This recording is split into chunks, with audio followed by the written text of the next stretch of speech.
எந்த ஒரு கஷ்டமும் இல்லாமல் ஜஸ்ட் ஒரு டிரைவர் ஒரு நாளைக்கு 35 தினார் சம்பளம் சம்பாதிக்கிறாரு. வேற லெவலில். எப்படி பார்ப்போமா? அஸ்ஸலாமு அலைக்கும் வரஹ்மத்துல்லாஹி வபரகாத்துஹு. அன்பார்ந்த அனைத்து உறவுகளுக்கும் இனிய மதிய வணக்கம். வேற லெவல் நீ அப்படின்ற மாதிரி ஒரு டிரைவர் இப்போ எனக்கு ஒரு ட்விஸ்ட்டு கொடுத்தாரு சூப்பராக. சரி, அதை விடுங்க. என்ன சட்டம் 2 நாளைக்கு 3 நாளைக்கு கடுப்படியாக இருக்குது. அதுக்கப்புறம் பழைய குருடி மறுபடியும் கதவை திரடி அப்படின்ற மாதிரி அதே நிலைமைக்கே மாறிடுது. ஜாபர் ஹாஸ்பிட்டலில் இப்போ ரீசெண்டாக நான் ஒரு வீடியோ போட்டிருந்தேன். எல்லா வாகனங்களும் தூக்குறாங்க, லைனில் நிற்க முடியாது, வண்டிகளுக்கு பின்னால் நிற்க முடியாது, இந்த மாதிரி நிறைய ரூல்ஸ் போட்டிருந்தாங்க. கடைசியில் பார்த்தா அந்த கெடுபொடி அந்த அந்த ஒரு வாரத்துக்குள்ளே, அதாவது அந்த தொடர் 1 2 3 4 நாள் அந்த நாட்களுக்குள்ளே மட்டும்தான் இருந்துச்சு. அதுக்கப்புறம் இன்றைக்கி பார்த்தா அதே மாதிரியே சைடு ஓரத்தில் வண்டி நிப்பாட்டி வச்சுருக்காங்க, வண்டிகளுக்கு பின்னால் வண்டி நிப்பாட்டி வச்சுருக்காங்க. சர்வசாதாரணமாக மறுபடியும் பழைய நிலைமைக்கே போயிடுச்சு. அதுக்குள்ளே இப்போ ஒருத்தரை சந்தித்தேன். ஒரு இந்திக்காரர் ஒரு பழைய வண்டி ஒன்று வச்சுருக்கிறாரு. வந்து பேசிக்கிட்டு நின்னாரா, ஒரு குவைத்தி வந்தார். வந்துட்டு போயிட்டு 2 பேசிக்கிட்டாங்க, வண்டியை நிப்பாட்டினார், பேசிக்கிட்டாங்க. டக்குன்னு அவர் பர்ஸில் இருந்து எடுத்து 1 தினார் காசு கொடுத்தாரு. உடனே இவர் வந்து வண்டியை அந்த குவைத்தி சொல்லிவிட்டு அதுக்கப்புறமா அந்த குவைத்தியை வந்து ரவுண்ட் அடிச்சுட்டு வர முடி போயிட்டு வர சொன்னார். சைகை காட்டினார். குவைத்தி வண்டி எடுத்துகிட்டு போயிட்டு இவர் தினாரை வாங்கி பக்கெட்டில் வச்சுக்கிட்டாரு.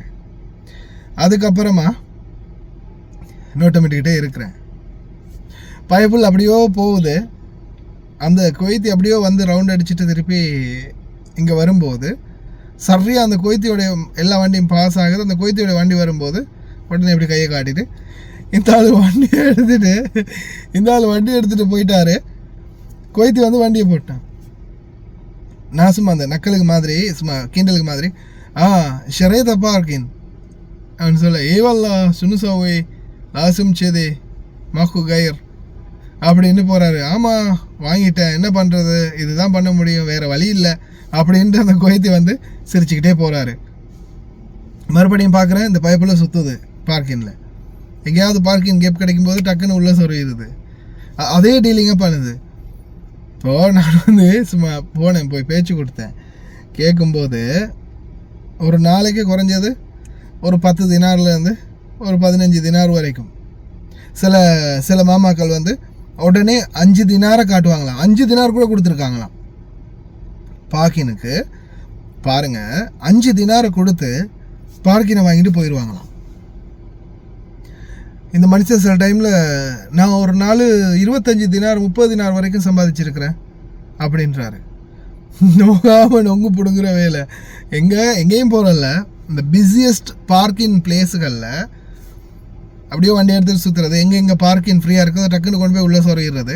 யாராவது பார்க்கிங் ஒன்று கிடைக்க மாட்டேங்குதே அப்படின்னு தட்டு மாறிக்கிட்டு தெரிகிறவங்களுக்கு பார்க்கிங் வேணுமா, நம்மள்கிட்ட இருக்குது, காசு கொடுக்குறியா அப்படின்னு காசை வாங்கிட்டு பார்க்கிங்கை விற்கிறது. வேற லெவலில் உட்காந்து யோசிப்பாங்களோ, வேற லெவலில் டீல் பண்ணுறானுங்கப்பா. இந்த மாதிரி இன்சிடெண்ட் நடந்திருக்குது. எனக்கு நிறைய டிரைவர்களுக்கு நடந்திருக்கும். பார்க்கினை தாரியா அப்படின்னு சிலர் கேட்பாங்க.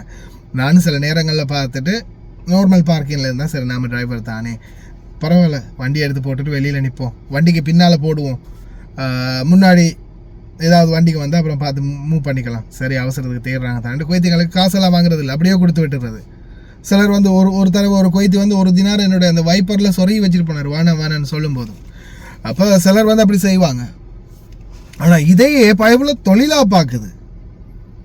ஆனால் இப்போது வண்டிகளுக்கு பின்னாலே நிறுத்த முடியாது, சுற்றிக்கிட்டே தான் இருக்கணும். அந்த ரொட்டைனாக சுற்றிக்கிட்டே தான் இருக்கணும், வண்டிகளுக்கு பின்னால் கூட நிறுத்த முடியாது.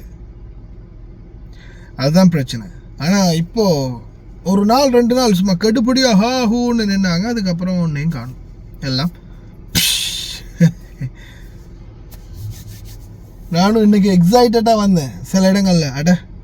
இன்றைக்கி பார்க்கிங்கெல்லாம் சும்மா அப்படியே நீட் அண்ட் க்ளீனாக வேறு லெவலில் இருக்கும் அப்படின்னு பார்த்தா மறுபடியும் அதே நிலைமை தான். அந்த வீடியோ எடுத்துருக்கிறேன், அதை கடைசியில் அட்டாச் பண்ணுறேன்.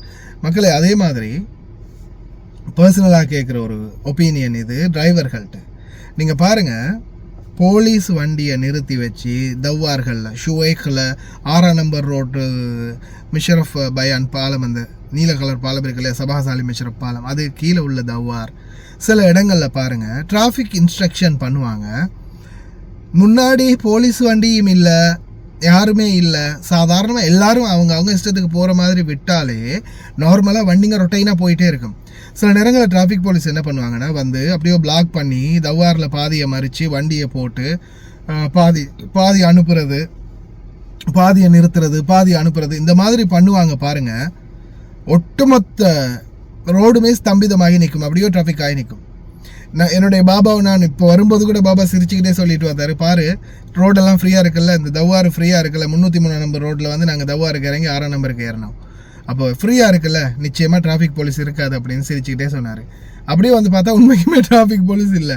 ஆனால் அதே டிராஃபிக் போலீஸ் அந்த இடத்துல நின்று வாகனத்துக்களை இந்த பக்கம் நிறுத்தி வச்சு அந்த பக்கம் அனுப்புறது, அந்த பக்கம் நிறுத்தி வச்சு இந்த பக்கம் அனுப்புறது, அந்த மாதிரி டிராஃபிக் இன்ஸ்ட்ரக்ஷன் பண்ணி அந்த நிறுத்தி வச்சு அவங்க செய்கிற சேட்டை இருக்கு இல்லையா, தாங்க முடியாத அளப்பறை. கடைசியில் ஒரு வாகனமும் போகாது, இங்கேயும் க்ரௌடாகும் அங்கேயும் க்ரௌடாகும், மொத்தமாக டிராஃபிக் ஆகி நிற்கும். இதே அவங்க சும்மா விட்டுட்டாங்கனாலே, அவங்க அதை கவனிக்காமல் விட்டுட்டாங்கனாலே சாதாரணமாக போகிற வண்டிங்க அவங்க இஷ்டத்துக்கு உள்ள சொருகி எப்படியாவது போய் ரொட்டைனாக ஓடிக்கிட்டே இருக்கும் வண்டிங்க. இது ஒரு பக்கம் நிறுத்தி ஒரு பக்கம் அனுப்பி ஒரு பக்கம் நிறுத்தி ஒரு பக்கம் அனுப்பும்போது தவ்வாரல்ல அந்த பக்கம் ரொட்டைன் பண்ணிட்டு திருப்பி யூட்டர்ன் அடிக்க வரவங்களும் அப்படியே நிற்பாங்க. அப்படியே கடைசியில் பின்னாடியே வந்து மொத்த தவ்வாரம் அப்படியே ஸ்ட்ரக் ஆகிடும். கடைசியில் இந்த பக்கம் போக முடியாது, அந்த பக்கம் போக முடியாது, எல்லாமே தலையே குழம்பி போயிடும். இந்த மாதிரி நிறைய இடங்களில் நான் வியூகிச்சது ஒன்று, அது கணிச்சது ஒன்று. எத்தனை டிரைவர்கள் இதை அவதானிச்சிருக்கிறீங்க மறக்காமல் கமெண்ட் பண்ணுங்கள். ஜாபர் ஹாஸ்பிட்டலுடைய நிலைமை கடைசியில் வீடியோ அட்டாச் பண்ணுறேன் பாருங்கள். மறுபடியும் அதே மாதிரியே வண்டிகள்லாம் அங்கங்கே நிற்க ஆரம்பிச்சிருச்சு. சட்டம் வெளிநாட்டவர்களுக்கு மட்டுமே பொருந்தும் அப்படின்னு ஒரு போர்டு போட்டாங்க.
لا تستغرب اذا انت كنت طالع من مكان وكنت صافط فيه ممنوع الوقوف ولقيت سيارتك فوق الونش. اي نعم، هذه الاداره العامه للمرور البارح اصدرت تعميم داخلي في تغليظ بعض المخالفات المروريه، 4 مخالفات ومنها ممنوع الوقوف. راح يكون حجز المركبه لمده شهرين، مو يوم ولا يومين اخوان، ديروا بالكم شهرين تنحجز المركبه. نبهوا السواويق، نبهوا الخوات، نبهوا الاخوان يروحون الجامعه او حتى مثلا يتساهل بالامر هذا، الامر ما هو سهل، غير انك راح تدفع المخالفه راح تنحجز سيارتك لمده شهرين. الامر ما هو سهل. اخواننا اللي رايحين معرض العطور ديروا بالكم، مو تردوا انتم عطورك مشي، فاصفطوا عدل، لا تصفطون ممنوع الوقوف تفاديا لهذه المخالفه.